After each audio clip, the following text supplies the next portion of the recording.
Hey guys, Desolator Magic here, and it's time for more spoilers from M21, aka Core Set 2021, the set that's coming out in 2020. And I've been warned that a couple of these are absolutely bonkers, out of control, crazy, and game-ruining garbage, which, I'm shocked that Wizards never does that. So first we got Cultivate. It's a 3-cost green sorcery. Search your library for up to 2 basic lands, reveal those cards, and put one onto the battlefield tapped and the other into your hand, then shuffle your library.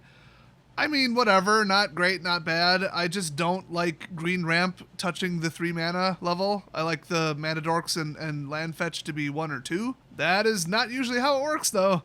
It's more typical to see a mana dork that costs 1 or 2, and then, you know, because they can get blown up or whatever, and then see something that fetches lands permanently costs 3, because lands are a lot harder to blow up. Once they're in, you can use them, and you can use them the same turn they came out. So they're just better. They're more useful as an object. Or permanent, as they call it in this game. I don't know why I said object. So, I mean, this, to put one into play, directly into play, you're not playing the land, you are putting it into play. So you could still play a land that turn. So this may very well put 2 into play, making this pretty darn good. But even if you already had a land in hand and already played it this turn, in fact played it to play the spell in all likelihood, that's fine. Then you've got a land for next turn guaranteed. This will thin out your deck better than an Evolving Wilds, and it's ramp on turn 3. I mean, this is just absolutely good. Also, you could cast this on turn 2 if you had a turn 1 like Elvish Mystic or something, which I think currently isn't in the game. I mean, you could count that little lemur thing, but that's not very reliable. So I think this will be one of the better cards if you don't really care about absolute sheer speed. All I gotta say is at least it didn't say gates. Next up, we've got Lower Scale Codal. This has got to be the 100th time this has been printed. It's 2/2 for 3. And whenever you draw a card, put a counter on it. It's just a good card. I don't know why it's never worth money, why nobody ever plays it. It looks good to me, but whatever. If you're running Simic Ramp with a heavy blue back end, like a heavy draw back end, instead of just pure sheer ramp like Hydroid Krasis and stuff, I would absolutely run this. Hell, I'd run it with Hydroid Krasis. Yeah, honestly, this is basically a Johnny's Primate, but more broken, because you're more likely to draw a card than you are to gain life. I actually think in today's meta, with the power level going out, you know, crazy and all the different stuff you could work with this card, we're finally going to see this be really, really broken and very heavily played. Next up, we've got Angelic Ascension. I just always cringe whenever they put the word Ascension in a card, because every single one of them has been a huge problem. So this is pay 2, instant speed, white, and exile target creature or planeswalker. Its controller creates a 4/4 white angel creature token with flying. Well, it's not a 2-for-1 special. It did say its controller. So if your opponent had a 13/13, I mean, there you go. Give them an angel instead. But otherwise, you would normally take some garbage token you've got, exile it, and there you go, flyer. Basically, this is a 4/4 flyer for 2 that says sacrifice a creature, sort of, in an additional cost to play this, which they've done stuff like that in the past, and it's been hyper powerful. So I'm going to say this is going to be pretty toasty. Next up, Massacre Worm. We already saw a physical shot of this with a really shitty camera. So whatever, here's the real one, it's real, whatever. Next up, we got Pestilence Haze. It's another double black sorcery. That's apparently a thing. I guess they're finally going to push mono instead of 5 color for once. Wouldn't that be nice post-rotation? All creatures get -2 until end of turn, or remove 2 loyalty counters from each planeswalker. Hey, now we're talking. This is a badass card. This is just plain useful right here. You want to Swarm? Bye-bye. You want to play Red Rush? Bye-bye. You want to play anything Cavalcade? Bye. Oh, you want to run Super Friends? Bye, Felicia. This mixed with that other card, that other black card that like kills a bunch of planeswalkers, I forget the name of it. Yeah. This is going to be one hot card right here. This is how you print powerful, devastating, but fair control cards, Wizards. Pay attention to this. Give whoever designed this a raise. Unless it was Mark or Aaron, then, I mean, hey, a broken clock's right twice a day. And then design all the rest of the cards like this. You get decisions, you got options, it doesn't cost 1 or 2 mana, it's not instant speed. This is a proper card. Next up, we've got Ritos de Pueblo, which obviously is village rights, or town rights, city rights. I don't remember the exact definition of Pueblo as far as size, but whatever. I mean, who even knows the difference between like a city, a village, and a town in America? Usually it's in corporation style and governance, which unsurprisingly I don't know in Spanish-speaking cultures, and it varies by country. Multicultural lesson of the day. Anyway, this is a 1-cost black instant. Those are always fun. Adds an additional cost to cast this spell, sack a creature, and draw 2 cards. Okay, I mean, it's a good card. It's going to make Rakdos sack even worse, but it's a good card. Oh my god, this is going to make Rakdos Cat Kidnapper Act of Treason even worse. You know what? Screw this card. There's nothing wrong with this card, but screw this card. Next up, solemn simulacrum with some kind of weird border there. I'm not sure. Is this a showcase or what the hell this is? Obviously, this is a reprint. It's been reprinted like 10 times. I know I've seen it before. Don't remember the last time it was in standard, though. Not recently. Probably core set 2012, maybe? It's more of a commander thing anyway, but yeah, it's a 2/2 for 4, colorless, and it's a golem. Whenever it enters the battlefield, you may search your library for a basic land card, put that card into the battlefield, tapped, then shuffle your library, and when it dies, you may draw a card. So it's just a nice little utility card. I could see somebody drafting it if they absolutely had to. I mean, if I don't want to pay 3 for ramp, I sure as hell don't want to pay 4, but the death trigger draw makes it be like a late game cantrip, like a delayed cantrip. That 5/4 gorilla that's from M19, where when it dies you draw a card, that's pretty good too, because you're going to want to recover from losing a 5/4. But this is a 2/2 for 1 less mana. I mean, this just is not a good card. Now, you mix this with Steel Overseer, oh my god, like absolutely I would put it in that deck. So it's just like a lot of these, they don't look good except for, well, you know, this deck, and this deck, which would make it insane.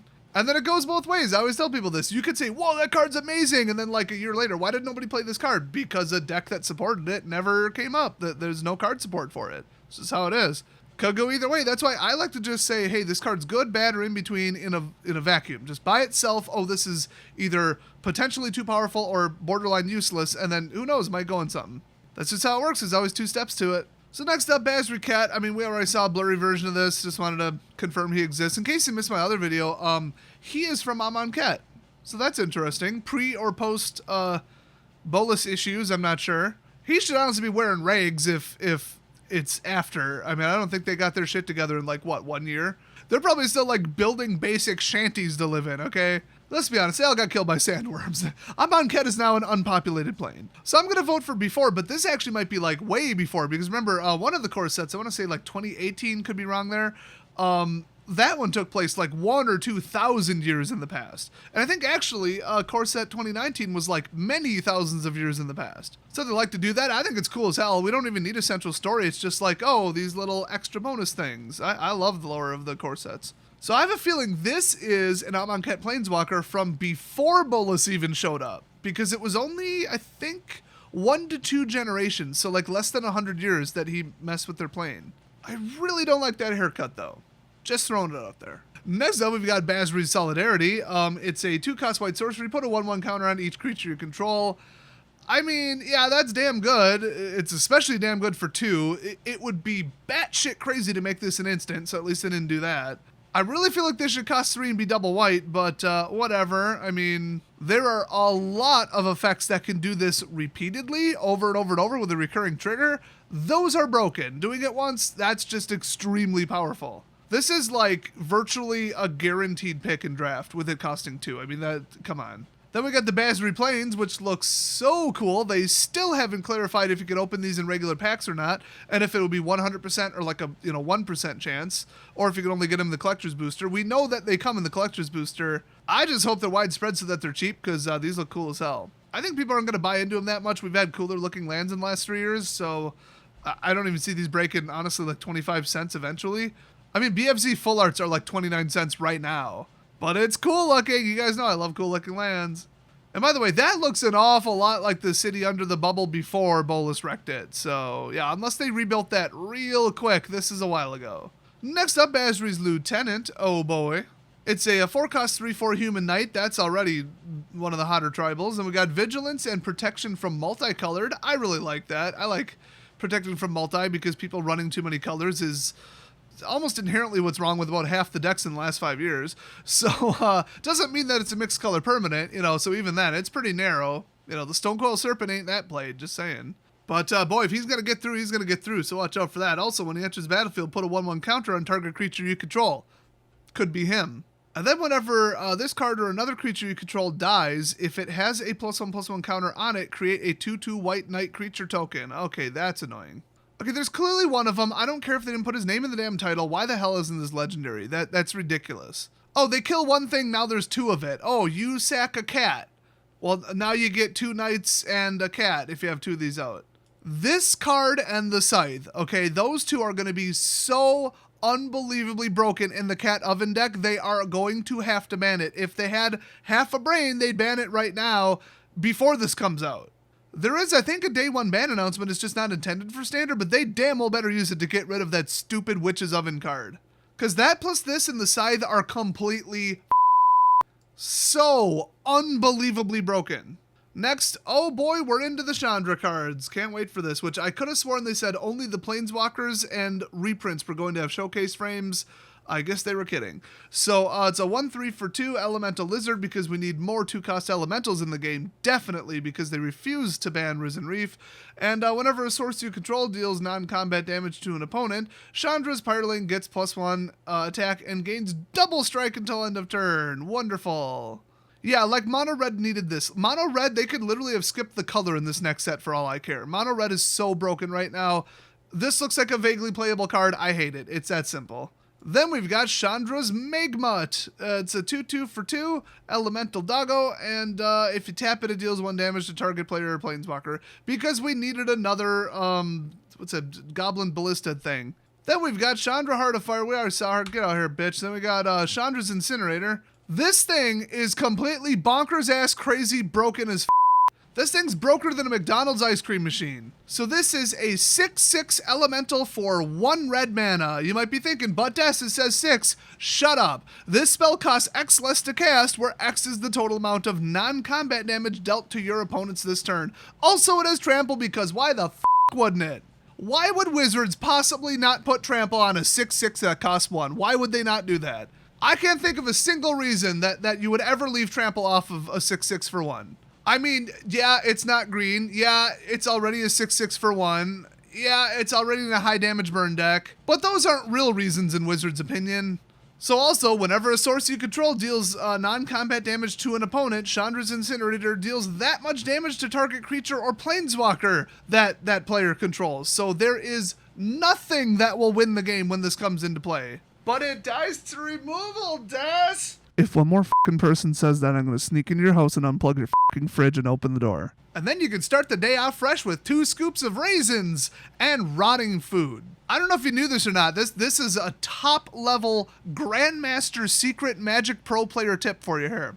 Not every deck and every person in every game and every hand at every time has a removal card in hand. That's a gold tier tip for you there. So obviously you put this in an all-in burn deck. And we've got spell cloning, we've got all kinds of damage amplification, Torbrand, we've got freaking Cavalcade if you wanted a turn 1 option. Then on top of it, this thing, now you get hit for 5, this thing comes out for 1, and then you get hit for like 3 the next time. Well, there goes your 3/3 creature that just wiped it out, and this is a 6/6 and it has trample. So basically the second this comes out, you lose the next turn. Which is 1 turn longer than Embercleave or Torbrand, so maybe it's not that bad. Just kidding, it is. All 3 of them are that bad. It was a trick question. D, none of the above. If you got that question wrong, you failed as hard as Wizards did designing red for the last 2 years. Wait, no, when did Hour of Devastation come out? Whenever that was. So this is an absolute disgrace to the game, and, you know, just in case you were wondering, I don't know if you knew this or not, it's not legendary. Next up, one of my all-time favorite cards, so a bit of a 180 turn here, Radiant Fountain. I f***ing love this thing. It enters the battlefield and gains 2 life. Who cares if it's useless? I put this in an all-in triggered deck. It was called Just Scoop already. It was designed to get to like 400 life and just make them forfeit. It was pretty funny. Trust me, anytime that a Johnny's Pride Mate is a factor, or anything that says whenever you gain life in white, or really any other color, but let's be honest, it would be in white. Whenever that's the case, gaining life off of doing something so basic as putting a land into play really cranks the deck up to 11 on the power level. Trust me. Last time I played with Radiant Fountain, keep in mind, Sunbond was legal. Wizards, Mark Rosewater personally has gone so far off the deep end with white life gain and, well, I'd say the power level of white. I was going to phrase that differently, but anyway, he's gone completely off the deep end with decks like that, so I'm not surprised that we're going to see Radiant Fountain, and I wouldn't be surprised if we saw a Sunbond reprint. So next up, Revitalize reprint. That's weird, okay. This isn't even good enough to be in a life gain deck, but okay. Then we've got Elder Gargaroth, another mythic. Oh boy, it's a 5-drop 6/6 Vigilance Reach Trample, because why not? Doesn't have legendary despite being a mythic, so that's bullshit. And when it attacks or blocks, choose 1. Create a 3/3 green beast token. You gain 3 life or draw a card. Yeah, that's ridiculous. Good thing there's so much removal and control in standard right now that you ain't gonna stick this spell. Not for 1 turn, hell no. Kiss this thing's ass goodbye. You could try to play it, but it's not gonna get real far. Next up, we've got See the Truth, which is a 2-cost blue sorcery rare. That can't be good. Look at the top 3 cards of your library, put one of them in your hand and the rest on the bottom of your library in any order. If you cast this spell from anywhere other than your hand, instead put all those cards into your hand. Well, promoting degenerate broken gameplay. Thanks for that. We really needed a card that said, hey, cheat me into play or play me some stupid bullshit way other than from the hand. Still, infinitely more fair of a card than Draw from Dreams. That thing should have been banned before it was even designed. Then we've got Leaping Augur, allegedly. It's star 4, and it's a human shaman with trample, because of course. And Leaping Augur's power is equal to the number of instant and sorcery cards in your graveyard. Oh, we're going to see Izzet Drakes again, aren't we? When Leaping Augur enters the battlefield, discard up to 2 cards, then draw that many. Wonderful. I don't know how Ikoria didn't bring Izzet Drakes back, but we're going to see it when this bullshit drops. Next up, Siege Striker. It's a human soldier, 3 cost, and it's a 1/1. Oh boy. And when it attacks, you may tap any number of untapped creatures you control, and it gains +1 temporarily till the end of turn for each creature tapped this way. So it's kind of like really shitty Exalted. An Exalted is barely playable as is, but see, your creatures are tapped so they can't block, so this is completely unplayable. Well, unless you give it trample, make it flying, give it lifelink, give it protection from whatever. I mean, yeah, okay, there's a way to play it. It's just I don't think it'll be front in line, you know what I mean? So next up, we've got Selfless Rescue Dog. Yes, it's a creature, it's a dog, and sacrifice Selfless Rescue Dog. Another target creature you control gains indestructible till end of turn. So just another form of a card we've already seen, a little bit weaker though. I like it, it's a nice little insurance policy, but unfortunately right now the 1/1 for 1 with lifelink is a little bit better, and it gives protection, so they can't even target it to like bounce it. So this is not that good. Although this costs no mana, so there's that. Next up, we got Bolthound. It has haste and 2/2. Doesn't have trample for some reason. That's weird. And whenever it attacks, other creatures you control get +1. Great. They can't decide if they want broken, you know, cheap, weedy red stuff, although this is 3, or do they want all burn with that stupid Shondra's bullshit. And spell cloning and emblems and whatever other garbage they want to throw at red. So yeah, whatever, I hate red. Next up, we've got Faith's Fetters. It's an enchantment aura, costs 4, and enchant permanent. Whenever it enters the battlefield, you gain 4 life, and then enchanted permanent can't attack or block, and its activated abilities can't be activated unless they're mana abilities. Cool, but costing double pacifism, I'd rather just take pacifism. Honestly, Banish is better. Clearly a draft card. Next up, we got Tide Skimmer. It's a 2/3 for 4, Flying Drake. Whenever you attack with 2 or more creatures with flying, you draw a card. Oh, because white-blue flyers needed that horse shit. Whatever, that deck would be good and playable if there wasn't so much control right now. That's why you don't see anybody playing it. I mean, you can win with it, it's good, but like, against tier 1, are you kidding me? So I don't think adding this is going to do it. It costs too much. And that's it. So yeah, just a bunch of broken, obnoxious bullshit that nobody wants to play against. That's pretty much what today's spoilers are. So a bit of a 180 from yesterday, but it is what it is. Welcome to Wizards of the Coast, where they don't know how to design fair, fun, appropriately powered cards. They really only know how to piss people off and lose customers, so hopefully the spoilers turn around, but, well, once it's ruined, so... Which, before M21 was announced, Standard was ruined. So this is just a question of how much more trash can they put in the dumpster fire to keep it burning and make it worse. How terrifically exciting. Thanks for watching, and I'll see you guys next video.